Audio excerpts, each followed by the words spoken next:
Hello, good morning students. Today I am going to take up two more types in the category of applications of section formula. The first category is when an axis, either x-axis or y-axis, it divides a line segment. We may have to find the ratio and also the coordinates of the point that divides it. I am taking question number 5 on page 167 of your textbook of exercise 7.2. It's a very important question, and from examination point of view you can expect it to be in the examination. तो आज हम एक ऐसी type कर रहे हैं जिसमें कोई एक्सिस जो है वो किसी लाइन सेगमेंट को डिवाइड करता है. इस केस में जो सबसे इम्पॉर्टेंट चीज़ है वो है कि जब कोई एक्सिस किसी लाइन सेगमेंट को इंटरसेक्ट करेगा तो वो जो पॉइंट होगा उसका y कोऑर्डिनेट 0 होगा. रिमेंबर, याद रखिए कि जब भी कोई line, that means x axis या y एक्सिस किसी लाइन सेगमेंट को इंटरसेक्ट करती है तो उसका x कोऑर्डिनेट या y कोऑर्डिनेट 0 होता है. अब ये कैसे याद रखें? आपके साथ ये चीज़ पहले भी डिस्कस हुई थी कि जो पॉइंट, क्योंकि अब ये पॉइंट x एक्सिस के ऊपर लाई करेगा, अगर वो x एक्सिस है तो इसका मतलब उसका y कोऑर्डिनेट 0 हो जाएगा. यानी इस केस में पॉइंट P का y कोऑर्डिनेट 0 होगा. अगर ये x एक्सिस की जगह y एक्सिस होता तो फिर उसका, क्योंकि y एक्सिस होता तो उसका x कोऑर्डिनेट 0 होता.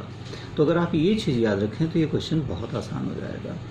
तो जैसा आप इस क्वेश्चन के स्टेटमेंट में देख रहे हैं, the x axis divides AB where A has coordinates 1 and -5, B has coordinates -4 and 5. So let us assume that it divides it in the ratio k:1. So we have to find what will be the value of k. तो जैसे मैंने आपको कहा कि P x axis के ऊपर लाई कर रहा है, मतलब उसका y कोऑर्डिनेट 0 होगा, राइट. अब बाय अप्लाइंग सेक्शन फार्मूला, जैसा आपको बताया गया था, ये जो k है फर्स्ट पार्ट ऑफ रेशियो, ये राइट साइड में जाएगा और जो 1 जो कि राइट साइड में था वो लेफ्ट साइड में आकर मल्टीप्लाई करेगा. It is simple technique to remember it. तो k इधर मल्टीप्लाई करेगा, 1 इधर. जब x की वैल्यू निकालेंगे तो x कोऑर्डिनेट के साथ मल्टीप्लिकेशन होगी. जब y कोऑर्डिनेट निकालेंगे तो y कोऑर्डिनेट के साथ मल्टीप्लिकेशन होगी. तो पहले x लेते हैं, तो x की वैल्यू क्या हो जाएगी, k -4 को मल्टीप्लाई करेगा और 1 को मल्टीप्लाई करेगा, यानी k into -4 + 1 upon sum of ratios, जैसा आपको सेक्शन फार्मूला में बताया था, तो अपॉन k + 1. ऐसे ही y कोऑर्डिनेट यहाँ पे कितना है, 0. अब k y कोऑर्डिनेट को मल्टीप्लाई करेगा, k into 5k plus 1 into -5 -5, again upon sum of ratios. अब इसमें हम फर्स्ट को यूज़ करें k की वैल्यू निकालने के लिए या सेकंड को यूज़ करें, ये सबसे इम्पॉर्टेंट क्वेश्चन है. ये अगर आपको समझ आ गया, आई थिंक इट्स सिंपल, लेकिन ये समझना जरूरी है.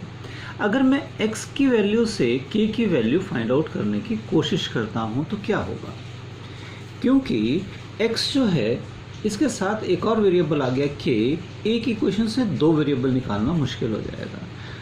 जबकि जो हमारा सेकंड पार्ट है इसमें हमारे पास सिर्फ एक ही वेरिएबल है k, क्योंकि y 0 है. इसका मतलब k की वैल्यू निकालने के लिए मेरे को इक्वेशन नंबर 2 यूज़ करनी चाहिए. तो अगर मैं इक्वेशन 2 से प्रोसीड करूं, जैसे ही ये k + 1 लेफ्ट साइड में जाके मल्टीप्लाई करेगा, 0 मल्टीप्लाइड बाय एनीथिंग 0, यानी ये हो गया 0. और इसको अगर मैं ओपन कर लूँ तो 5k + -5k -5 = 0, राइट. अब अगर इसको सॉल्व करूँ तो 5 उधर चला जाएगा, फिर ये 5 उधर जाकर डिवाइड कर देगा, यानी k = 1. जैसे सिंपल हम एक लीनियर इक्वेशन को सॉल्व करते हैं तो k की वैल्यू हमारे पास कितनी आ गई, 1 बाय सिंप्लीफाइंग इट. अब k की वैल्यू निकल गई. अब अगर इस पॉइंट के कोऑर्डिनेट्स भी निकालने हैं तो मेरे को y कोऑर्डिनेट तो ऑलरेडी 0 है, मतलब मेरे को x कोऑर्डिनेट निकालना पड़ेगा. तो x कोऑर्डिनेट निकालने के लिए मैं फर्स्ट इक्वेशन को यूज़ कर सकता हूँ। क्यों? क्योंकि अब मेरे पास k की वैल्यू आ चुकी है। तो x की वैल्यू निकालने के लिए मैं k की जगह ये वैल्यू यूज़ कर लेता हूँ। k की वैल्यू आई 1, तो 1 जब यहाँ पे रखा तो 1 × -4 + 1 अपॉन 1 + 1। 1 + 1 क्यों? k की वैल्यू 1 रखी, तो -4 + 1 यानी -3 अपॉन 2, यानी x की वैल्यू आ गई -3 2। तो हम कह सकते हैं कि इस केस में x एक्सिस जो है वो AB को किस रेशो में डिवाइड कर रहा है? k की वैल्यू कितनी निकाली थी हमने? 1, तो 1:1 में डिवाइड कर रहा है। इसको हम ये भी कह सकते हैं इस पर्टिकुलर केस में, नॉट ऑलवेज, इस पर्टिकुलर केस में P जो होगा वो AB का मिड पॉइंट होगा। ये हम हमेशा नहीं कह सकते इसी केस में। क्यों? क्योंकि k की वैल्यू कितनी आई? 1, राइट। तो यहाँ पे k की वैल्यू चूँकि 1 आ रही है तो 1:1 means both parts are equal, that means P is mid point of AB। तो ये एक बहुत इंपॉर्टेंट क्वेश्चन था जिसमें हमने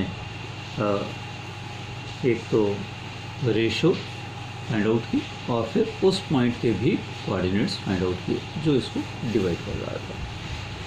तो ये हमारी पहली कैटेगरी थी, जब कोई एक्सिस किसी लाइन सेगमेंट को डिवाइड करता है तो रेशो कैसे निकाली जाती है और उस पॉइंट के कोऑर्डिनेट्स कैसे निकाले जाते हैं जो इस सेगमेंट को मीट करता है। सेकंड कैटेगरी, दूसरी कैटेगरी। अब सेकंड कैटेगरी के लिए मेरे पास डिफरेंट टाइप के क्वाड्रिलेटरल्स हो सकते हैं, जिनमें से एक क्वाड्रिलेटरल है पैरेललोग्राम। पैरेललोग्राम, सबसे पहले इसकी प्रॉपर्टीज़ रिकॉल कर लेते हैं। पैरेललोग्राम में दोनों पेयर, पैरेललोग्राम क्या होता है? Quadrilateral whose both pairs of opposite sides are parallel, right. अब इसकी प्रॉपर्टीज़ क्या क्या होती हैं? एक तो दोनों पेयर अपोजिट साइड्स के इक्वल होते हैं, दोनों पेयर अपोजिट एंगल्स के इक्वल होते हैं और उसके डायगनल्स बाइसेक्ट करते हैं। डायगनल्स दे बाइसेक्ट ईच अदर, राइट। तो अब इस केस में ये जो प्रॉपर्टीज़ की है, क्योंकि पैरेलल की प्रॉपर्टी हम यूज़ नहीं कर सकते क्योंकि हमारी कोऑर्डिनेट ज्योमेट्री में एंगल निकालने के लिए कुछ नहीं है, right. Distance formula of course we can use, हम कर सकते थे, हम AB और CD को इक्वल ले लेते और AD और BC को इक्वल ले लेते, लेकिन डिस्टेंस फार्मूला जब लगाएंगे और वेरिएबल्स 2 हैं तो काम काफ़ी बढ़ जाएगा। तो ऐसे केस में जब किसी पैरेललोग्राम के चारों वर्टिसेस दिए जाते हैं साइक्लिक ऑर्डर में, तो उस केस में उसमें जो अननोन वैल्यूज़ होती हैं कोऑर्डिनेट्स में, उनको कैसे फाइंड आउट करें, इसमें ये प्रॉपर्टी बहुत हेल्प करती है कि diagonals of parallelogram bisect each other.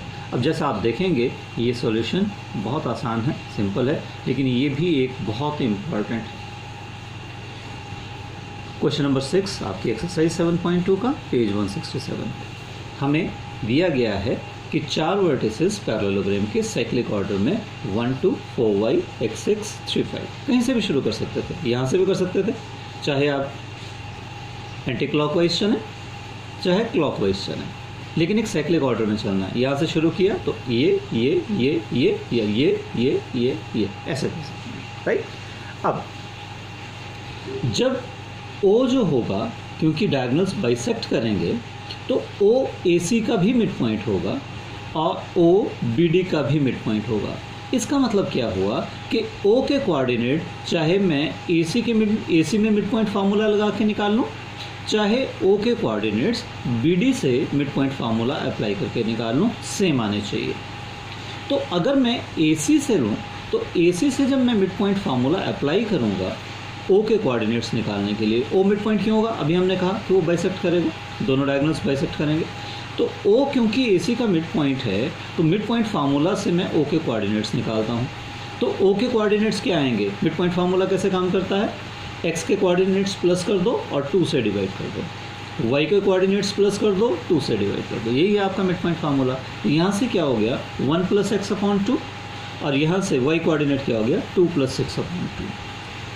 ठीक, ऐसे ही अगर मैं BD के मिड पॉइंट को निकालूं तो x कोऑर्डिनेट हो जाएगा x कोऑर्डिनेट का सम 3 + 4/2 और y कोऑर्डिनेट हो जाएगा y कोऑर्डिनेट्स का सम अपॉन 2। अब जैसा मैंने कहा, क्योंकि AC और बी डी बाइसेक्ट कर रहे हैं तो ओ ए सी का भी मिड पॉइंट है, बी डी का भी मिड पॉइंट है। यानी अगर मैं कंपेयर करूं तो इधर से जो एक्स कोऑर्डिनेट होगा वो इस एक्स कोऑर्डिनेट के बराबर होगा और वाई कोऑर्डिनेट जो होगा वो वाई कोऑर्डिनेट के बराबर होगा, क्योंकि पॉइंट तो सेम है। तो अगर मैं x को लूँ तो 1 + x/2 should be equal to 3 + 4 7 7/2। 2 इधर जाके मल्टीप्लाई किया, 2 से 2 कट गया, या यूँ भी कह सकते हैं कि दोनों तरफ डिनोमिनेटर में 2 है, 2 से 2 कट गया। 1 + x = 7, 1 को उधर ले गए, माइनस हो गया, x = 6। और ऐसे जब y कोऑर्डिनेट को लिया तो 2 + 6 8 8/2 और इधर से 5 + y/2, फिर से 2 से 2 कट गया, 8 = 5 + y, 5 इधर आके माइनस हो गया, y = 3। कितना आसान है, इट्स सो इजी। बस इसको ये समझना है कि इसमें हम डिस्टेंस फार्मूला ना लगाएं, क्योंकि अगर डिस्टेंस फार्मूला लगा दिया स्क्वायर रूट्स आ जाएंगे, स्क्वायर्स करने पड़ेंगे और काफ़ी लंबी चौड़ी कैलकुलेशंस हो जाएंगी और शायद आप उसे हैंडल भी मुश्किल से कर पाएँ। तो पैरेललोग्राम के केस में सबसे आसान सॉल्यूशन यही है कि जब आपको 4 वर्टिसेस के कोऑर्डिनेट्स दिए जाएं और उसमें 2 कोऑर्डिनेट ऐसे हैं जो अननोन हों किन्हीं भी वर्टिसेस में, तो हम उसमें मिड पॉइंट फार्मूला का यूज़ करें, राइट। तो आज इतना ही करेंगे, ये दोनों टाइप्स आप अच्छे से सीखिए। अब क्योंकि इस साल आपको एरिया ऑफ ट्रायंगल सिलेबस में नहीं है, हालांकि उससे भी हम करेंगे, थोड़ा सा डिस्कस कर लेंगे बाद में। तो अब ये आपकी एक्सरसाइज कंप्लीट होगी। तो एक्सरसाइज 7.1 और 7.2 में अब आपको कोई दिक्कत नहीं होनी चाहिए, नहीं रहनी चाहिए। तो अगर कहीं फिर भी कोई दिक्कत लग रही है तो फिर से मेरे को बताइएगा, फिर से मैं आपको कोई वीडियो बना के आपके साथ शेयर कर लूँगा। So thank you, good day. ये कंप्लीट करना है 7 और 7.2 को।